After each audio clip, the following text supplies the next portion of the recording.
비틀즈의 멤버였던 중에 한 사람, 드럼 치던 존 레논을 여러분 기억하시지요? 존 레논. 이 사람 아주 어렸을 적에부터 어머니로부터 늘 그렇게 듣고 자랐다고 합니다.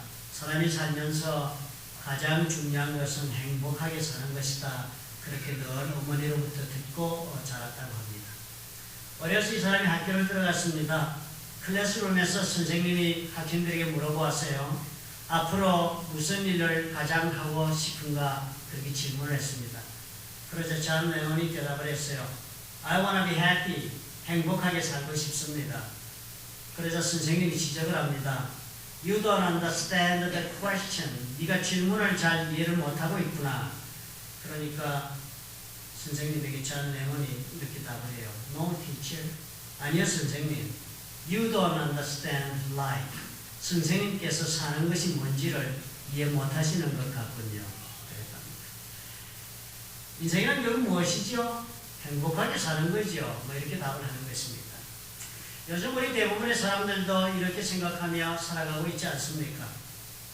어제 세 분이 우리 교회 건장한 집사님 세 분이 시멘트 바닥을 막 깨면서요. 한 분이 그런 얘기를 했어요. 그게 얼마나 힘이 들 시멘트가 깨집니까? 그게? 그 고치기가 밑에서 물이 새서 고치는데요. 한 번이 그런 말이에요. 우리 이거 재밌게 해야 돼. 재밌게 해야 돼. 재밌어야 할 수 있어. 사실 우리가 요즘 무엇을 해도 어떻게 우리는 행복해야 해. 그렇게 생각하고 삽니다. 또 그렇게 해야만 제대로 사는 인생이 된다고 우리는 생각을 하지요. 정말 지혜로운 생각 같고 말씀 같습니다. 그래야지요. 아무리 좋은 목적을 가지고 인생을 살아가고 있다 할지라도 그렇게 살아가고 있는 과정이 다 행복할 수 있어야만 인생이 행복할 수 있는 것입니다. 그렇지 못하고 좋은 목표를 가지고 있대서 오늘을 그렇다고 해서 불행하게 산다면 결국 우리는 내가 무엇을 위해서 살아가고 있나 회의를 하게 되고 마는 것입니다. 신혼부부가 함께 맞벌이하면서 고생을 하면서 가정을 이루고 있다 할지라도 내일 우리는 행복하리라가 아닌 오늘 그래서 우리는 행복하다 하며 사는 부부가 될 수 있어야 한다고 우리는 말하지요. 대학을 가기 위해 밤잠을 설치면서 고생하며 공부를 하더라도 이 고생의 날들이 실상은 행복한 고생의 날들이 되어야 마땅하다라고 우리는 그렇게 가르치기도 합니다. 자녀들을 공부시키고 키우려고. 그래서 미국 땅에 와서 우리는 쉬는 날이 없이 그렇게 고달프게 일을 하며 살아가도 그 고달픈 날들도 결국은요 행복한 고달픔의 날들이 되어야만 제대로 인생을 산 것이 되는 것입니다. 그렇지 않습니까? 오늘 어떤 이유로든지 우리가 행복하지 못하게 오늘을 우리가 산다면 그것은 우리 삶에는 내일만 있고 오늘이 없이 사는 것과도 똑같은 인생이 됩니다. 그래서 결코 지혜로운 살아가는 삶의 방법이라 생각할 수가 없습니다. 이제는 예전과는 달리 먹고 사는 생존이 최고의 목표가 되던 때는 지났으니까 우리 모두가 다 이것을 배우고 살아가고 있는 것 같이 보여집니다. 하루하루 살아가는 우리의 삶에 있어서 지금 우리가 행복할 수 있어야 하겠다. 누구나 다 그렇게 공감을 합니다. 그렇게 되도록 어떻게 해요? 오늘 이 순간 우리는 행복하게 살아야만 제대로 사는 것이 된다는 것을 이제는 우리가 다 터득을 하고 그리고 인생을 살게 되고 있는 것입니다. 저와 여러분 다 우리는 예수를 믿는 사람들이니까요. 우리는 세상 사람들처럼 그렇게 세상살이만 행복하게 살아야 한다는 것에 한 가지 더하여서 참으로 우리가 생명처럼 믿고 따르는 그 예수를 믿는 것 이 자체가 예수 믿고 사는 우리의 신앙생활 이 자체도 오늘 정말 행복하다 하면서 살 수가 있어야 하겠습니다. 그렇지요. 그래서 많은 분들이 교회를 다니시면서도 교회 생활이 행복하다 그렇게 느껴질 때는 열심히 교회를 즐기면서 기쁘게 다닙니다. 그러다가 어느 순간인가 교회 생활에서 고생스러운 일도 생기고 또 무거운 짐도 지게 되고 혹은 또 자유스럽지 못한 일에 얽매게 되고 그러면은 행복하다는 생각을 갖지 못하겠다, 느끼지 못한다는 생각이 드는 순간에 교회를 쉽게 떠나기도 하는 것을 우리가 보게 됩니다. 행복하지 않은 신앙생활을 계속할 이유가 없다 그렇게 생각을 해서인 것 같습니다. 이해가 됩니다. 쉬운 일이 결코 아니니까요. 이스라엘 사람들이 애굽에서 종살이 하던 때 얼마나 고생하며 살았습니까? 종의 신분이 되어가지고. 그러던 사람들이 자유인이 되어서 살 수 있다는 그 약속을 받게 되니까 너무나 기뻐서 몸값 지불하지 않고서도 이제는 자유인이 될 수 있다는 놀라운 기회를 부여받으니까 모세를 따라서 자발적으로 광야로 들어섰습니다. 행복한 탈출을 했습니다. 그런데 그렇게 해서 광야로 나간 이후에 그들의 삶을 여러분 어떻게 기억하고 계십니까?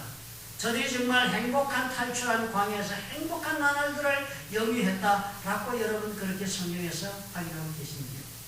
아니면 생각한 것처럼 그렇게 기쁘고 즐거운 길이 되고 있지를 못한데 이거 어쩐 영문인가? 라고 의아해하는 생각이 드시는지.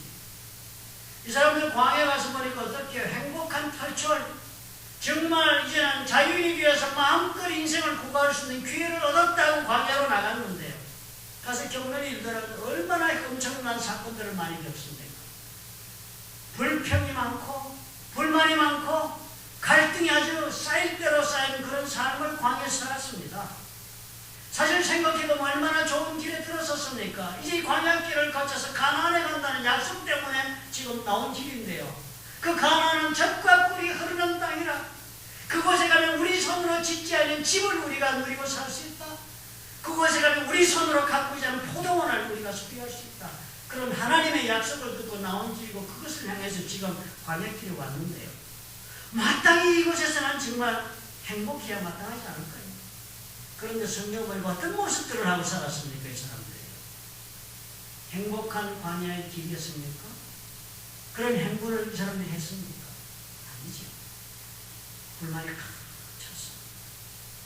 배신과 반역이 연속되고 갈등으로 서로 다투는 그런 삶을 살았습니다. 행복과는 거리가 그 먼 모습으로 이 광야길을 살았습니다.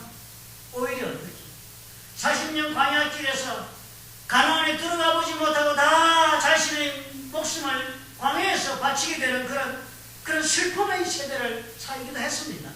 그리고 그런 부모들을 모래사장에 묶어서야 가나안으로 들어가는 그런 세대가 되고 만 것을 우리가 확인하지 않아요? 이상하지 않습니까? 가만히 생각해 보면 우리 사는 것도 그런 것 같아요. 예수 믿는다, 우리 예수 믿는다, 신앙생활, 그래 신앙생활 잘해야지 우리가 스스로 다짐하면서도 가만히 내 자신을 살펴보면 어때요? 내가 걸어가는 신앙의 길도 적당한 선에서 내가 희생을 요구받아야 해요. 적당한 선에서는 나도 좀 쉬어가면서 신앙생활 해야 해요. 적당한 선까지 내가 선까지 나는 봉사하고 그리고 최선을 내 숨기고 또 주님 말씀하신 대로 적당한 선까지 나는 낮아지고 그렇게 할 수 있다 확인될 때는 신앙생활이 행복합니다. 그러나 그러지 못하고 어느 순간인가 사람들의 관계 속에서 혹은 교회 조건 속에서 아니면 여러 가지 상황 속에서 내가 원하지 않는 선을 넘어서서 희생을 요구받게 되고 전적으로 내가 가진 것을 내가 다 쏟아서 부어야만 일을 감당할 수가 있고 아니면 온 힘을 다해 다 내 것을 내려놓고 나를 부인하고 봉사해야만 생활할 수가 있고 낮아지는 것도 한없이 낮은 자리에 내려가서 온갖 수모까지 내가 감당해야 한다. 그렇게 되면 신앙생활 행복하다 하면 새 나갈 사람은 거짓 없습니다. 그런데 오늘 우리가 이런 세례요한 모습 여러분 한번 보시기 바랍니다.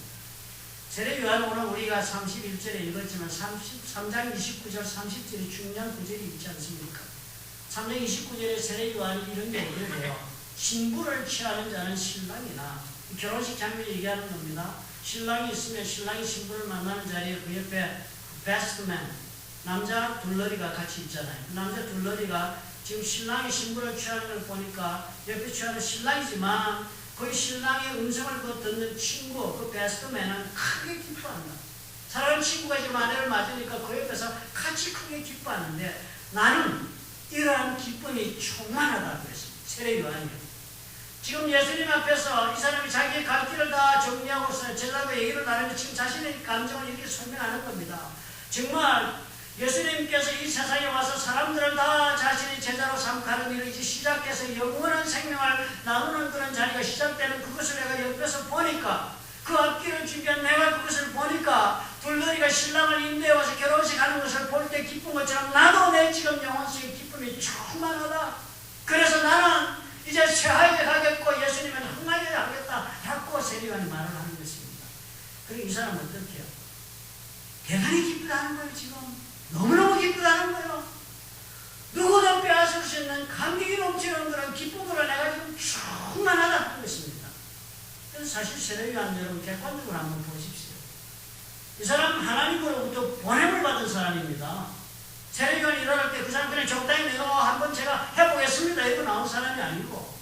하나님이 아버지 스가랴를 통해서 미리 예정하시고 스가랴에게 예언하시고 그리고 이 땅에 보내셔서 세례요한이 뭘 할 것을 알게 하시고 직접 세례요한을 보내준 사람입니다. 그렇게 온 사람이에요. 보장된 사람입니다. 자신의 사역을 보냈어요. 그런데 어떻게 살았습니까? 마태복음에 보니까 약대 털옷을 입고 메뚜기와 석창을 먹고 살았다. 이 돌 사이에 돌이 그 집을 지어서 꿀이 있는 그 꿀을 따먹고 그 메뚜기 잡아먹고 그래서 광야에 살았습니다. 그러니까 이 사람은 자신의 무슨 삶의 기쁨이나 육체적인 즐거움이나 뭐 이런 재정적인 문제에서의 여유나 이런 것은 전혀 개의치 않고 살았던 사람이 아무것도 없이 살았습니다. 그래서 사역을 시작했는데요. 바리새인들도 찾아오고 사두개인들도 찾아오고 유대의 모든 정치 지도자들도 다 찾아오면서 세례 요한에게 존경을 표하면서 세례를 받는 일이 벌어진 것입니다. 그래서 사역했잖아요. 회개하라, 천국이 가까웠다. 하나님 맡기신 일을 다 했는데. 그런데요, 예수님이 덜컥 나타나신 것입니다. 분명 자기 입으로도 예수님이 오실 그 길을 자기가 먼저 준비하러 이 땅에 보냈다는 것을 고백한 사람이 예수님이 덜컥 오시고 나니까 일이 벌어집니다. 제자들이 지금 막 깜짝 놀라기 시작하는 거예요. 예수님이 세례받고 나서 예수님이 한 5마일 정도 북쪽에 있는 요단강에서 예수님이 제자들을 모아가지고 세례를 주고 있는데 세례요한 선생님 바삐어 끝났습니다. 우리를 찾아 이 많은 사람들은 모조리 저쪽으로 다 쏠려가고 있습니다. 그 찾아오던 모든 사람들이 이제는 세례요한을 다 헌시짝처럼 버리고 바로 예수님만 찾아가는 거예요. 그 예수님은 자기가 세상에 소개를 했는데 그런 상황에 세례요한이 뭐라고 말했습니까? 그는 흥하리라 하고 나는 쇠하리라. 세례요한은 뭐예요? 이제 자신의 역할은 다 끝나고 예수님의 시대가 지금 시작된 것을 고백한 것입니다. 사실 이런 입장에 여러분 처하게 되면 보통 사람이라면 나는 이러한 기쁨이 충만하다라고 고백하는 일이 쉬운 일이 결코 아닐 것입니다. 수고는 나 혼자 다 했는데 열매는 조사님 다 따먹는데 그래 정말 그것이 잘하는 일이야라고 말하면서 정말 그래서 나는 기쁘다. 네가 내 열매를 다 먹었어. 너무 좋다. 그렇게 기뻐할 수 있는 사람이 과연 몇이나 되겠습니까? 나는 이제 폐기 처분이 되는구나라는 게 눈앞에 보이고요. 나 이제 쓸모없이 되는구나. 나는 승승장구하는 것을 그렇게 보는데요. 아 정말 기쁘다. 그래서 정말 행복하다 하는 것과도 같은데 그럴 수 있는 사람이 누가 있습니까? 그러면 좀 정신 이상자로 보이는 것이 세상 아닙니까? 남편을 위해서 애쓰는 젊은 부부들 많지. 남편 공부도 시키고 사회적으로 자기를 잘 키우고 부부가 있어서 얼마나 아름다운 부부가 사모입니다. 그런데 남편은 자리가 잡고 이제 일을 시작하더니 나를 폐기처분하기 시작합니다. 기쁘다. 당신이 행복하고 있어. 그런 아내가 있을 수 있습니까? 그런데 오늘 읽은 요한복음 3장 31절 36절을 보니까요.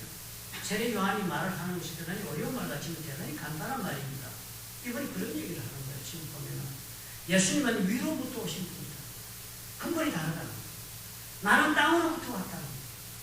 그러니까 하늘나라에 관해서는 위로 오신 분이 하늘나라를 보고 체험하고 그리고 알고 있는 것이지.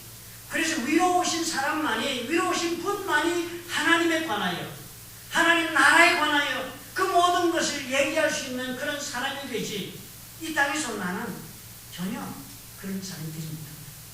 그러므로 정말 우리가 하나님을 아는 그 기쁨의 삶, 놀라운 행복한 삶은 예수 그리스도를 통하여서만 우리가 얻을 수 있다는 것을 내가 아는데 지금 그 얘기하는 거예요. 그 내가 아는데 그 예수님이 지금 이 땅에 오셔가지고 많은 사람들에게 그런 영원한 하늘나라의 생명의 삶, 놀라운 축복의 삶을 지금 주님이 이렇게 증거하고 있으니까 정말 행복하고 기쁘다.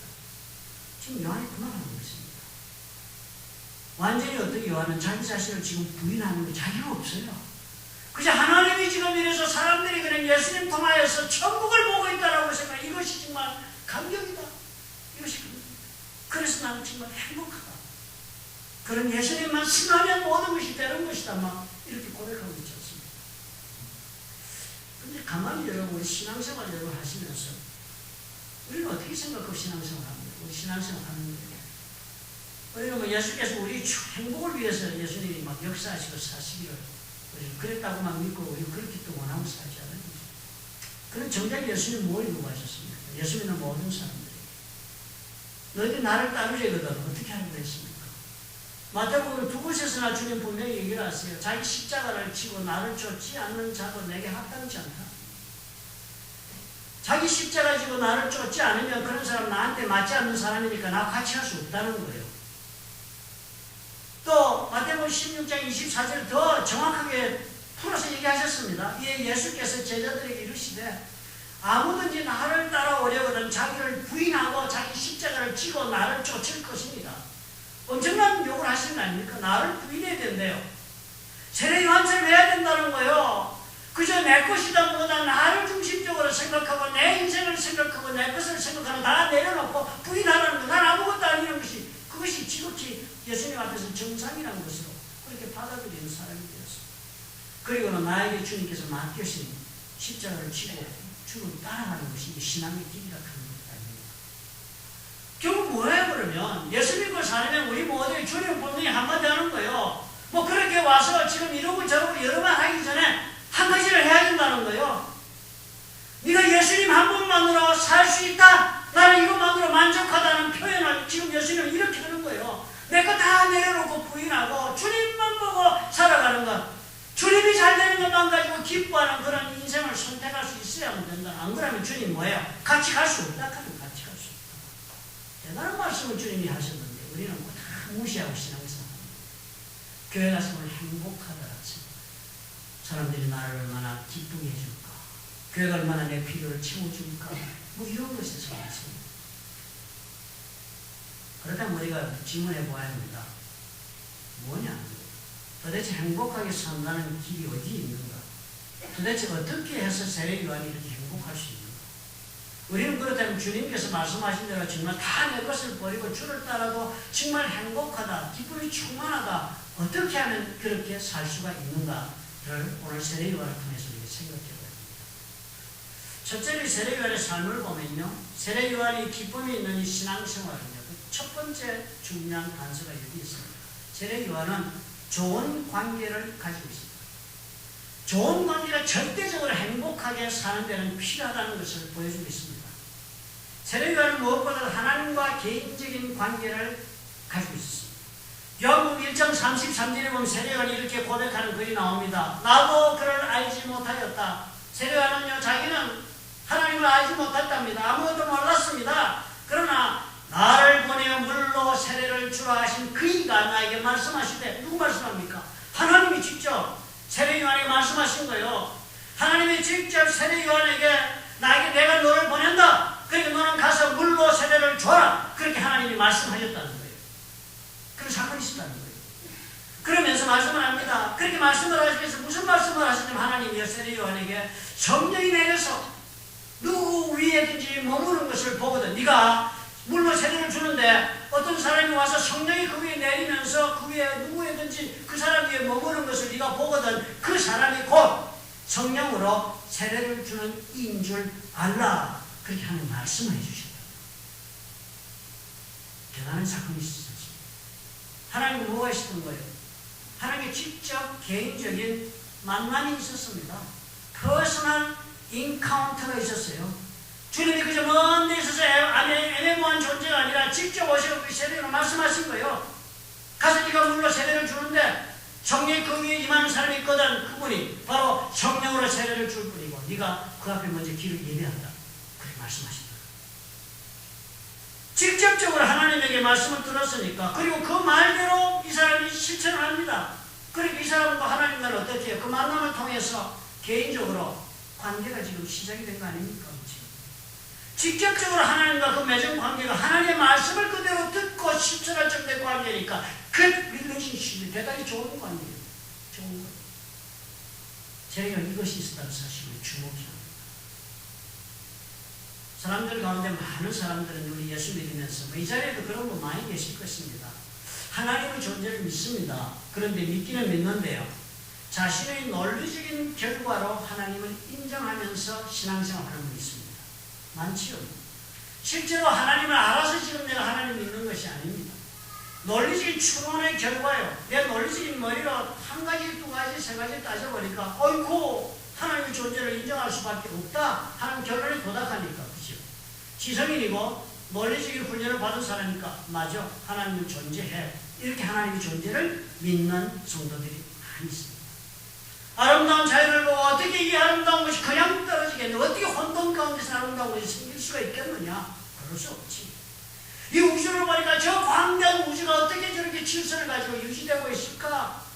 그게 어떻게 그냥 있을 수 있어? 초월적 존재가 있으니까 저렇게 유지가 되지. 만물에 이렇게 질서가 있다면 누가 이렇게 질서를 이렇게 만들어서 디자인해서 이렇게 질서 있게 세상을 만들었으니까 이 세상이 이렇게 질서 있게 지금 되는 것이지. 그래서 하나님 분명히 있다라고 존재를 인정할 수밖에 없어서 하나님 믿는 사람 많습니다. 또 다른 사람도 이런 분들이 있어요. 어머니들. 어머니가 맨날 기도하고 막 어떨 때마다 어머니가 막 초능력적인 일을 경험하니까요. 아픈데 막 난치병, 불치병, 암에 걸렸는데 어머니가 막 기도하다가 암병이 나와버렸으니까 이거 어떻게, 이거 부인할 수 없는 초월적 존재의 간섭이 있어가 지금 나섭니다.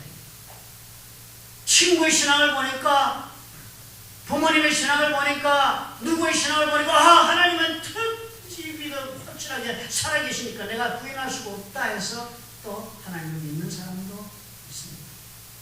그런데 정말 우리 하나님은 이 세례 요한처럼 우리가 직접 하나님을 알 수 있다고 생각하면서 하나님을 믿는 사람은 많지 않다. 많지 않다. A.W. 토즈가 순책에서 그렇게 얘기하고 있습니다. 사람들이 하나님 우리가 정말 어떻게든 접근해가지고 이 하나님을 정말 경험해보고 체험해보아서 정말 나는 하나님을 알고 나와 하나님과는 특별한 개인적인 관계가 있다라고 믿는 신앙을 내가 얻을 수 있다고 생각하는 사람이 많지가 않다는 것입니다.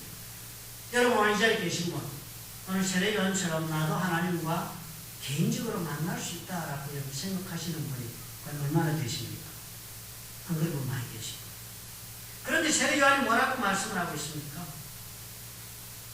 예수님은 하늘로부터 왔으니까 나는 도저히 할 수 없는 일 이분이 해내는데 그건 확실한 일이다. 직접 하나님 보고 직접 하나님 듣고 하나님과 함께 있는 사람이니까 그분이 지금 오셨으니까 이분이 하나님에 관해서 얘기하는 것은 진실이고 그리고 우리가 하나님 아는 것은 예수를 통해서 확실하게 알 수 있다 라고 지금 세례요한이 증거하고 있는 것입니다. 예수님만이 우리가 하나님을 만나는 유일한 해답이 있는데 그분이 지금 내 앞에 오셨다. 그분이 지금 사람들을 부르고 계신다. 그러니까 이분을 믿으면 하나님을 만난다. 이 관계를 얻는다고 얘기하는 것입니다. 그리고 이 관계가 행복의 조건입니다. 하버드 대학교에서 75년 동안에 한 제목으로 연구를 하고 있습니다. 75년이 대단히 길죠. 지금은 디렉터가 세 번째로 바뀌었습니다. 올해 작년인가요? 올해인가요? 75년이 됐습니다. 724명의 사람들을 뽑았습니다.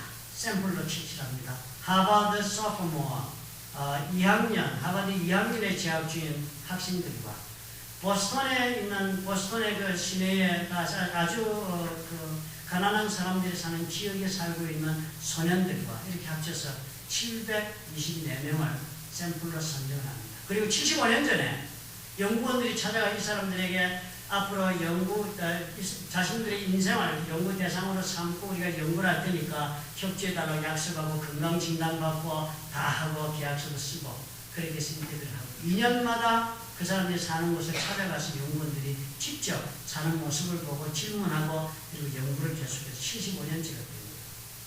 그런데 지금 거짓 많은 사람이 죽었답니다. 그런데 60명이 살아있대요 아직도. 그리고 60명이 지금 다 90대에 지금 이르렀다고 합니다. 그런데 사람들 가운데 많은 사람들이요. 보스턴 이런 데 자란 소년들 가운데는 그렇고 하버드에 나온 사람들도 그렇고 변호사가 되고 의사가 되고 큰 사업가가 되기도 해서 그렇게 하고 한 명은 또 미국 대통령도 그 가운데 나왔다고 합니다. 또 어떤 사람들은 그냥 알코올 중독자로 빠져가지고 인생을 망쳐서 일찍 조기에 죽은 사람도 있고 뭐 인생의 여러 행로를 그런 사람들이 있다고 합니다. 그런데요. 이분들이 75년을 연구하면 지금 정리를 쭉 해보니까 오랫동안 정말 건강하고 행복하게 사람들이 어때서 지금 이 사람들은 오늘 이렇게 건강하고 행복하게 살고 있나 라고 조사해보니까 이 모든 사람들이요 다 예외 없이 좋은 관계들을 가지고 살아오고 있었다는 것입니다. 이 사람이 행복의 근원이에요. 물질도 아니었답니다. 항상 설문조사하면 행복의 조건이 뭐라고 생각합니까? 그러면 50%는 돈이라고 얘기한답니다. 사람들이. 그리고 50%는 사람들에게 인정받고 명예를 얻는 거다. 그 두 가지를 얘기한답니다. 그런데요, 막상 75년이 지나가지고 정말 오랫도록 건강하고 행복하게 산 사람들은 어떻게 살아서 이렇게 됐지? 하고 보니까요, 다 좋은 관계들을 이루고 사는 사람들이었다는 것입니다. 그 디렉터가 그렇게 결론을 내요. 나이가 50이 든 사람에게 이 사람이 앞으로 얼마나 행복하게 나이가 들어갈까를 보고 싶을 때는 콜레스테롤 수치나 뭐 이런 것이 결정하는 게 아니구나. 이 사람이 얼마나 좋은 관계들을 가지고 있는가, 얼마나 좋은 관계를 만들어 나가고 있는가가 이 사람의 나중에 나이 든 삶의 질을, 행복을 결정한다. 그렇게 얘기합니다. 대단히 놀라운 결론 아니에요? 대단히 놀라운 결론입니다. 예수께서 모든 율법 가운데 중요한 두 가지를 드셨잖아요. 그 많은 하나님이 이렇게 살아야 한다라고 말씀하신 것을 두 가지로 정리했습니다. 그 첫째가 네 하나님을 사랑하라. 네 마음과 뜻과 목숨을 다해 네 하나님을 사랑하라. 이것이 크고 첫째 되는 계명이다. 이거 해야 산다는 거거든요. 그리고 둘째는 뭐라고 했습니까? 내 이웃을 내 몸과 같이 사랑하라. 이것이 둘째다. 그리고 이 나머지 모든 세상 살아가는 하나님의 복은 이 두 가지에서 다 나온다는 거예요. 이 두 가지에서 다. 그러니까 결국 무슨 얘기하고 있습니까? 예수님도. 사랑하며 산다는 게 뭐예요? 하나님 사랑하는 것을 관계를 맺고 사는 것을 뜻하지 않습니까? 사랑이라는 것은 관계 용어니까요. 제가 언제 그런 얘기 들었죠. 사랑은 내 속에도 너희 속에도 있는 것이 아니라 나와 너희 관계 위에 존재한다라고 말한 사람이 있잖아요. 사랑 관계 용어입니다. 그러니까 예수님이 그 말하는 거예요. 하나님과 사랑의 관계를 잘 맺어라. 그것이 뭐예요? 우리 삶의 모든 것을 결정한다는 거예요. 그 모든 것을 결정한다. 그리고는 그 하나님과 맺은 관계를 근거로 해서 사람들과의 관계를 확장시켜 나갈 때 그 사람은 어떻게 해요? 하나님이 그 사람을 향하여 계획하신 삶을 충만하게 살 수 있다고 주님이 가르쳐 주시겠습니다. 세례 요한이 어떻게 해요? 이 비결을 알고 살았던 것처럼 보여지지 않습니까? 직접적으로 자신이 만난 하나님, 그 하나님과 그 하나님 자기가 말씀하시고 그리고 그 말씀대로 자기 실천하고 확인해가면서 만난 그 예수님, 그 예수님을 보니까 틀림없다 이 예수님이라는 것 때문에 자신은 누구도 빼앗을 수 없는 그런 큰 기쁨으로 충만하게 된 것입니다. 우리는 이해할 수가 없지. 본인은 그런 것입니다. 그렇다면 오늘 우리가 세례 요한을 보고 이 점을 우리가 점검해야겠습니다. 나는 오늘까지 신앙생활을 해온다면서 정말 나는 오늘까지 행복하게 살기 위해 온 몸부림을 쳐가며 살아왔지만 그렇다면 나는 오늘 이 자리까지 오면서 오늘 세례 요한의 케이스를 보니까 과연 나는 하나님과 어떤 관계를 맺어왔는가? 나는 과연 하나님과 개인적인 관계를 맺어오기라도 했던가? 라고 한번 물어볼 필요가 있지 않겠습니까?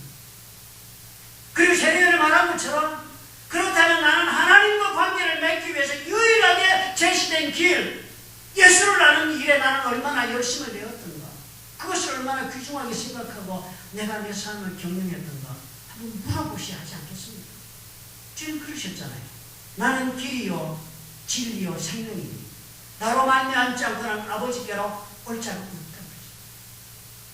하나님과 함께하는 자에게 주어지는 삶이 축복의 삶인데 그게 예수밖에 없다 하셨어요. 오늘 우리 이걸 물어봐야겠습니다. 나는 정말 얼마나 깊이 관계를 추구하고 살아오고 있는가? 내가 지금 맺고 있는 하나님과 나와의 개인적인 관계가 어떤가에 따라서 내 삶도 과연 어떠하다 하는 것들을 오늘 꼭 기억하시기 바랍니다. 두 번째로 관계라고 다 관계가 아닙니다. 관계 질이 중요합니다. Quality of relationship. 질이 있습니다. 그렇죠? 여러분 우리는 세상 항상 옆 SNS 친구 239명 뭐 이렇게 다 있죠? 저도 미니멈 300명 넘어가는 것 같아요. SNS, 뭐 카톡 친구 다니면 한 500명이 내 친구가 있어서 관계 맺으면 너무 답답하고 뭐 보내주면 듣기도 하고. 근데 그 관계가 과연 얼마나 의미 있는 관계고 질적으로 정말 바람직한 관계가 있습니까? 알 수 없는 문제죠. 이 질이 대단히 중요합니다. 요한과 하나님의 관계는 어땠어요? 대단히 친밀한 관계였습니다.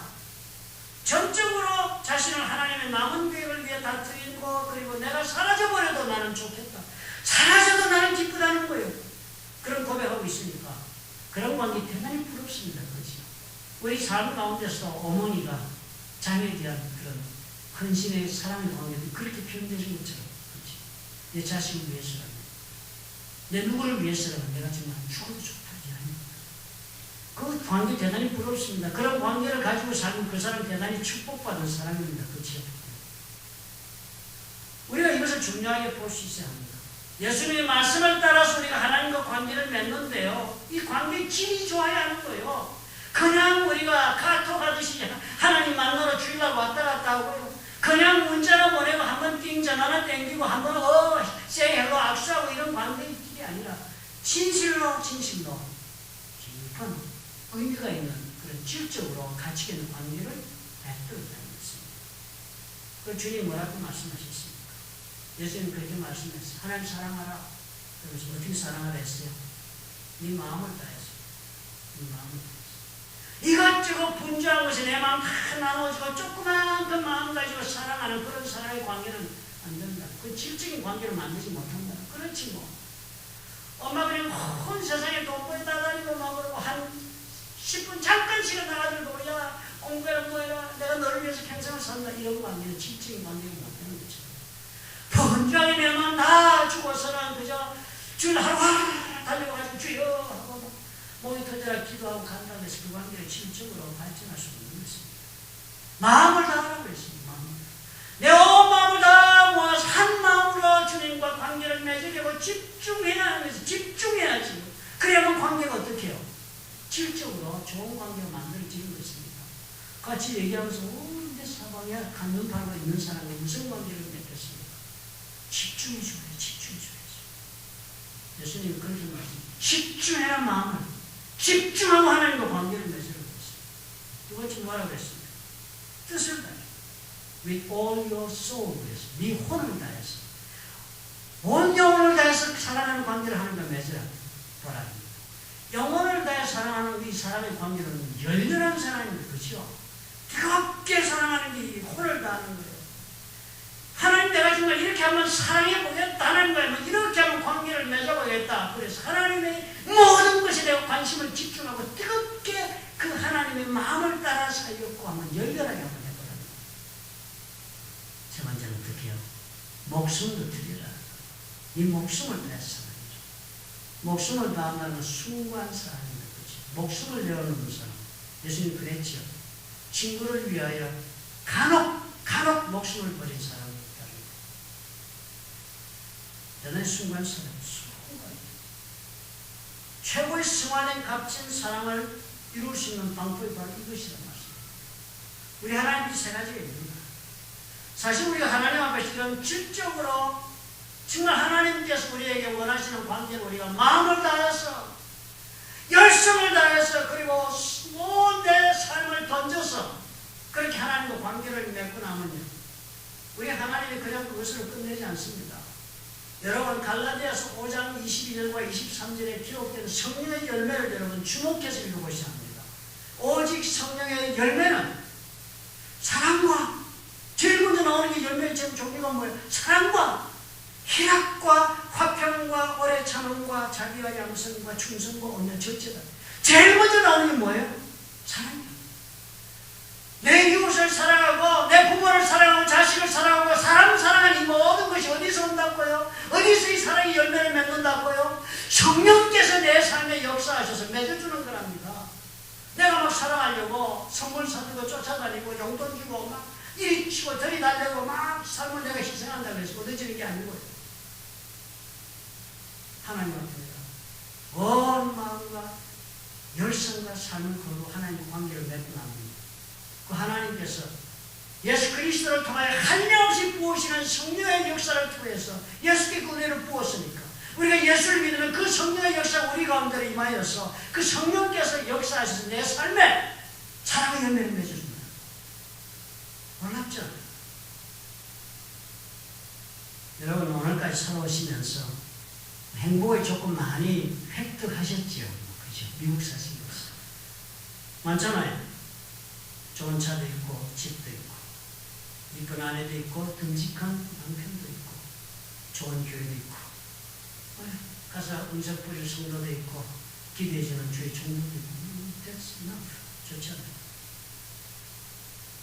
그렇지만 여러분 정말 신앙생활에서 기쁘다. 기쁘다. 난 정말 하나님 우리에서 행복하다. 이런 사람 얼마나 누리고 계십니까? 세례요한을 보면서 여러분 한번 생각해 보시기 바랍니다. 나는 과연 하나님과 퍼스널 릴레이션십을 어떻게 하고 있는가? 나는 과연 주님께서 말씀하시는 대로 그렇게 정말 내 삶을 부인하고 하나님께 나아가면서 그 관계를 한번 질적으로 높은 관계를 맺어보려고 정말 얼마나 노력하고 있는가? 그것이 우리 오늘의 삶의 행복을 결정한답니다. 여러분 야곱을 기억하시죠? 야곱이 가나안에 닿아서 잃어버린 아들 요셉이 살아있다는 얘기를 듣고 감격 속에 기대 가운데 영국을 갑니다. 바로 앞에 서게 되잖아요. 그리고 바로 질문했습니다. 나이가 도대체 얼마나 됩니까? 연세가 어떠냐? 인생을 이 사람 다 살았어요. 그리고 이제 마지막 자기가 보고 싶은 아들도 보았어요. 다 살았습니다. 그러면서 자기 인생을 이렇게 고백해요. 바로 앞에서. 내 나이, 내가 나그네 길의 세월이 130년입니다. 나의 연세가 얼마 못되니 우리 조상의 나그네 길의 세월에 미치지 못하나 험악한 세월을 보냈나이다. 이 사람 지금 뭐라고 하는 겁니까? 고생하옵소이다. 이 사람 바로 앞에 정말 감격입니다. 기쁨이 충만합니다. 오늘 내가 어떻게 이런 축복을 받아서 오늘 우리 아들 요셉을 보고 바로 왕 앞에 서게 되었는지요. 정말 하나님 은혜가 감사해. 이런 얘기 안 하네요. 안 하네. 이스라엘 12지파의 조상이라는 사람이 그 말 안 하네. 험악한 시골 있어. 저와 여러분 어떻겠습니까? 미국에 오셔서 우리가 예수도 알고 그리고 정말 사회적으로도 인정도 받고 남의 존경도 받을 수 있게 우리 삶이 갖추리라. 여러분 무슨 고백하실 수 있습니까? 야곱의 고백입니까? 정말 고생했다. 너들 사랑해주고 섬기고 한다고 애쓰고 험악하게 살았다. 천국이랑 같이 이런 고백을 하십니까? 아니면 세례요한처럼 기쁩니다. 좀 충만합니다. 이 고백하실 수 있겠습니까? 기다렸습니다. 사랑이 많으신 아버지